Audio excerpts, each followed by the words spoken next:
সুপ্রিয় দর্শক মন্ডলী, আমরা আসছি যে বিশ্ব ইজতেমার মাঠে।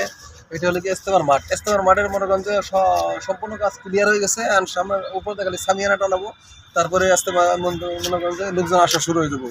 সামনে শুক্রবার থেকে বিশ্ব ইজতেমা শুরু, 31 তারিখ। 31 তারিখ না? জি, 31 তারিখ থেকে বিশ্ব ইজতেমা শুরু। ঠিক আছে, বিশ্ব ইজতেমার মাঠ এটা দেখেন, আমাদেরকে মাঠটা আমি দেখাইতেছি। আসলে এদিকে আসেন, বিশ্ব ইজতেমার মাঠটা আমরা দেখাইতেছি। দেখেন এই যে বিশ্ব ইজতেমার মাঠ, এই পুরোটা। ঠিক আছে, এখন আপনাদেরকে দেখাবো যে ইজতেমার মাঠের মেইন মঞ্চ যেন মানুষের বয়ান করে, বড় বড় উলামা কেরামরা যেখানে বয়ান করে সেখানে আমরা এখন যাব। এই যে দেখেন, এই যে মঞ্চ, এটা মঞ্চের রাস্তা। এই যে মঞ্চের রাস্তা দিয়ে সবাই স্বতন্ত্র বিদেশিরা ঢুকবে, ঢুকে ওই যে মঞ্চের মধ্যে যে বয়ান করবে। আসলে আমরা মঞ্চটা ঘুরে ঘুরে দেখাই, চলেন। আগামী 31শে জানুয়ারি, 1-2 ফেব্রুয়ারি এই 3 দিন বিশ্ব ইজতেমা। বলেন আলহামদুলিল্লাহ। কয় তারিখ বলেন? 31শে জানুয়ারি। বলেন তো কয় তারিখ? সবাই বলেন।